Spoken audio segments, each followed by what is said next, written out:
Zee 24 तास एक पाऊल पुढे. यवतमाळहून पुरुषोत्तम यांचा प्रश्न होता आपल्याला, आपण त्याचं उत्तर घेऊयात सर. पहिला जो त्यांचा क्वेश्चन आहे ट्रान्सफॉर्मर आणि रेक्टिफायर, चुकीचा शेअर घेतला, याला तर सर्वात पहिले सेल करा. दुसरा इंडिया बुल्स पॉवर हा होल्ड करून ठेवा. इंडिया बुल्सनी कन्स्ट्रक्शन इंडस्ट्रीमध्ये खूप छान परफॉर्म केला अजित, पण आता पॉवर प्लांटमध्ये पहिल्यांदा येतात आहे.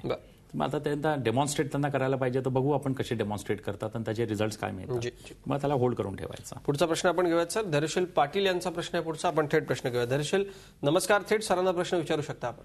हॅलो तांबेजी. नमस्कार. I am a big fan of your sir. Big fan of your sir. My name is Dhairyashil Patil. I am calling from Nashik.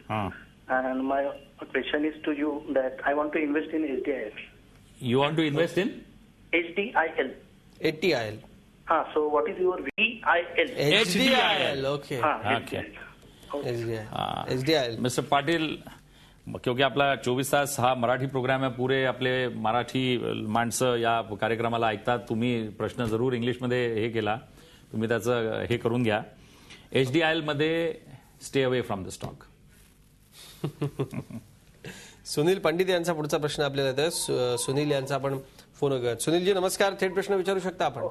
Tambe sir नमस्कार. नमस्कार साहेब, मी मुथूट फायनान्सचे 100 शेअर घेतले 192 रुपयाने, आणि ESDEE 100 शेअर 127 रुपयांनी घेतलेले आहे. पहिले मुथूट, अजून दुसरं कोणतं नाव सांगितलं?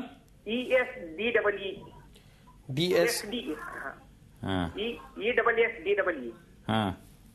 तर सर याच्यात दीर्घ मुदतीमध्ये राहू का, तो प्रॉफिट बुक करू मी? मुथूट मध्ये तुम्हाला प्रॉफिट होतोय का? हो सर. अजून दुसऱ्या शेअर मध्ये? हो सर. 127 ने घेतला तो, आता 295 रुपये चालू आहे. तर मग ओके, व्हेरी गुड. मग अशा याच्यामध्ये जरूर प्रॉफिट बुक करा. पैसे घरी घेऊन या, एन्जॉय करा आपल्या फॅमिली बरोबर. कुठे जा, कुठे जिथे थंड जागेची जागा असेल तिथे फिरून या, आईस्क्रीम खाऊन या. अरविंद यांचा फोन येतोय पुढचा, यवतमाळहून आपण प्रश्न घेऊयात त्यांचा. अरविंदजी नमस्कार, थेट प्रश्न विचारा. नमस्कार तांबे साहेब, मी अरविंद बोलतोय यवतमाळहून. हो. मला ONGC आणि टाटा मोटर बद्दल विचारायचं होतं. तर ONGC घेतलाय 320 रुपयाला आणि टाटा मोटर घेतलाय 310 रुपयाला. ठीक आहे. अरविंद, ONGC मध्ये काही खराबी नाहीये, पण फार जुनी कंपनी आहे. 1975 मध्येच फक्त माझं असं म्हणणं आहे की एकच डिस्कवरी त्यांना खूप मोठी मिळाली, बॉम्बे हाय, आणि त्याच्यावरतीच आपण ती बॉम्बे हाय, तो जो विहीर आहे ती अजूनपर्यंत आपल्याला पुरवठा करते. त्याच्यानंतर ज्या पण डिस्कवरीज केल्या फार छोट्या छोट्या केल्या, पन्ना, मुक्ता, बाकीच्या जेवढ्या पण त्यांच्या डिस्कवरीज, पण बॉम्बे हाय सारखी डिस्कवरी नाही मिळाली.